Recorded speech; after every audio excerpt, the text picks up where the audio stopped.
Abay, itong si Cayetano pala ay hindi na po kinikilala ng palasyo.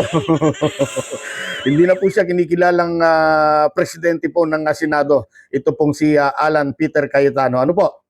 Well, talagang ganyan. Wala ka na sa pwesto, natural. Alam namang kilalanin ka pa. Mga kababayan, kanina po ay natuloy din. Natuloy din yung investigasyon po ng Blue Ribbon Committee ni Alan Cayetano at ng kanyang kapatid na si Pia Cayetano. Ano po? At yan naman po ay nauna na pong tinutulan yan ng bagong majority at hindi po pinapayagan yan or hindi po pinayagan yan ng majority. Itong bagong majority ang pinag-uusapan natin bago na kung saan si Senator Win Gatchalian ngayon ang Senate President for Tempore. At dahil meron na nga pong bagong majority, ibig sabihin wala na po sa poder ni Cayetano ang mandato po ng Senado. At sa nangyari nga pong pagpapalit po ng liderato ng Senado, nadeklara po na bakante po lahat ng mga posisyon. Kasama po ang Senate President at saka pro tempore. Ano po? At nang mabakante na po yan, natural, nagkaroon na po ng eleksyon. At na-elect nga po ang mga bagong opisyal sa mga naturang posisyon na yan. Kaya ibig sabihin, napunuan na po yung mga posisyon na nandyan po sa Senado ngayon na ikangay nabakante. At ang nanatiling nakatiwangwang na lang, katiwangwang talaga. Ang nanatiling bakante na lamang po na posisyon po ay ang Senate President. Ano po? Dahil kailangan po ng 13 or 13 senador ang present mula po sa bilang na 24 na miyembro po ng Senado. At pagka nagkaroon na po, kaya nadagdagan na po yung bagong majority ngayon ng isa, ayun, pwede na pong mapunuan po yung pagka-presidente dyan. At dahil nga po, pinagpipilitan nga nitong si Cayetano na siya pa rin daw ang presidente, kaya pinilit nilang isagawa po yung naturang investigasyon or yung kanilang Blue Ribbon Committee hearing. Ano po? Sa kabila ng sinabi po ni Senate President for tempore na si Gatchalian nga po, na walang mangyayaring hearing ngayong araw. Yun ang sinasabi niya. Dahil in-schedule na po nila ito sa Lunes, June 8 yata yun. At sa press con nga kanina ni Gatchalian, kaninang umaga po official niyang dineklara ito kung saan ang bagong chairperson ng BRC or Blue Ribbon Committee ay si Senator Erwin Tulfo. Kaya lang kanina po, nakita po natin na tinuloy pa rin ni Cayetano. Kasama doon si, sino ba mga nandun? Si Aimee. Sino pa? Ang nakita ko doon kanina ay si Padilla. Siyempre, hindi pwedeng mawala ito. Si Marcoleta. Oo. At kahit hindi po siya yung presiding officer doon, talagang parang siya po yung nagpipreside. Oo. At siyempre, hindi mawawala si Alan Cayetano kung saan inaalalayan niya yung kanyang kapatid. Sino ba ba? Wala na. Hindi ko na matandaan yung iba. At habang pinapanood ko po ito, may napansin po ako. Sa dami po ng kanilang inimbitahan na resource person, tanging yung lamang, yung 18 di umano'y Marines, mga dating Marines, sila lang po ang dumating. Ang pagkakaalam ko po, ang ombudsman yata ay naimbitahan din, pero hindi rin dumating. Marami pong mga taga-gobyerno, pero wala kahit anino ng isa sa mga ito. Teka, kasama din pala yata sa inimbitahan itong si Martin Romualdez, pero hindi rin nagpakita. Kaya yun, nangyari, alog-alog po sila sa session hall dyan po sa Senado. Ngayon, ang nakita natin doon ay si Mike Defensor. Si Attorney Baligod. Baligod ba 'yung Balikod? Basta ganoon. At siya kasi ang may bitbit ng 18 di umano'y mga Marines. Ang marami ay taga-media. Opo, pansinin po ninyo, puro taga-media po. Kapansin-pansin talaga yan. Kahit nga po itong official YouTube channel ng Senado ay hindi rin po nag-live. Hindi po ni-live broadcast yan. Tanging mga mainstream media lang ang kumuha po ng live coverage niyan. Kaya lumalabas na kahit po ang Senado, Senado na mismo, hindi po kinikilala or hindi po naniniwala na official po ang hearing na ginanap po kanina diyan at ewan ko kung hanggang ngayon patuloy pa rin hindi na po naniniwala ang Senado sa kanila. Hindi po naniwala ang Senado na magiging official yung hearing na yan ng Blue Ribbon Committee ni Alan at ni Pia Cayetano.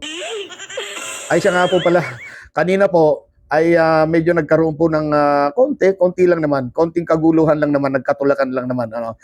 Dahil po itong si Gatchalian po ay nag-request ng karagdagang seguridad po para sa Senado mula po sa hanay po ni John Vic Remulla. Kaugnay niyan, dahil po itong si Cayetano po ay nagbanta nagbanta na marami daw pong magdadatingan, magdadagsahan daw ang mga tao. Yan yung mga rallies na ba ang pinag-usapan, mga nagrarally na yan. Magrarally daw sa labas ng Senado kapag hindi pinapasok ang grupo ni Cayetano. Grabe. Nagawa pang magbantanlo. Ayaw pa rin tumahimik sibak na nga sa trono naghahari-harian pa rin. Kaya ang nangyari nga po, para hindi na po magkaroon ng kahalintulad na kaguluhan dyan sa Senado, hinayaan na lamang po itong grupo po ni Cayetano na makapasok. Hindi na po pinigil. Medyo nagkaroon ng konting tulakan kanina, pero hindi na po pinigil ni Remulla at ng security ng Senado. Kaya yun, tuloy nakapasok na po sila. Tama nga yung sinasabi ng iba, itong si Cayetano daw ay isang ewan ko, sabi nila diktador daw. Diktador ng Senado. Yan. Dating naging diktador daw po sa Kongreso pero ngayon dala-dala niya yung style niya hanggang sa Senado. Grabe talaga Alam niyo kung mapapanood niyo po yung unofficial hearing unofficial na talaga Kanina po binabasa po ni Marcoleta yung yata yun, yung script yata, ewan ko, parang yun yata yung sinumpang salaysay ng 18 Marines. Matindi. Napakarami pong pinangalanan. Napakaraming pinangalanan na umano'y tumanggap po ng mali-maletang grabe limpak-limpak. Na pera. At ang mga ito ay mga kilala at mga malalaking pangalan po sa politika hindi ko matandaan yung iba pero halos mga mga congressmen May isa pa nga hong pare kasama dun sa mga congressman na pinangalanan kung matatandaan ko pa si Sandro Marcos, yung taga Mindanao na si Adyong, kasama rin yata si De Lima, si Jokno. Basta, marami po silang pinangalanan. Ang problema, wala naman po maipakitang ebidensya. So, ano yan? Kwento na lang? Ano yung kwento na lang? Ebidensya na. Naalala ko tuloy yung sinabi po ni Yusek Castro. Kanina po, doon sa tawag dito, press briefing po ng PCO dyan po sa Malacanang, may nagtanong kung ano daw po ang reaksyon ng palasyo kaugnay po sa isang salaysay ng isa sa mga Marines. Di umano'y mga Marines, dating Marines, na di umano ay nag-deliver daw ng maleta kay PBBM. At ang sagot po ng ating Yusek Claire Castro ay napakaiksi lamang. Ang iksi lang po, ang iksi lamang po ng sinagot po ni Yusek. Ang sagot niya, asan yung ebidensya? Di ba? Tama naman siya. Maglabas ng ebidensya para paniwalaan. Pero kung ganyan, puro kwentuhan na lamang, kahit nga maghapon pang magkwentuhan ng mga yan, mananatiling kwentuhan na lamang. Mananatiling kwentuhan na lang yan, walang mapapatunayan. Di mo ba? Wala pong pinagkaiba yan sa dalawang umiinom ng pampasarap sa kwentuhan. Napunta tayo sa inuman. Wala pong pinagkaiba yan. Dun sa dalawang umiinom ng pampasarap ng kwentuhan hanggang umiinom ng pampasarap ng kwentuhan talaga. Hanggang sa magyabangan na, nung medyo malagihay na, nung medyo tinamaan na, ayun, nagsimula ng magyabangan. Yabang kwentuhan na yan. Ay, wala ka sa lolo ko. Sabi naman ng isa, ay, wala yung lolo mo sa lolo ko. Ganun yun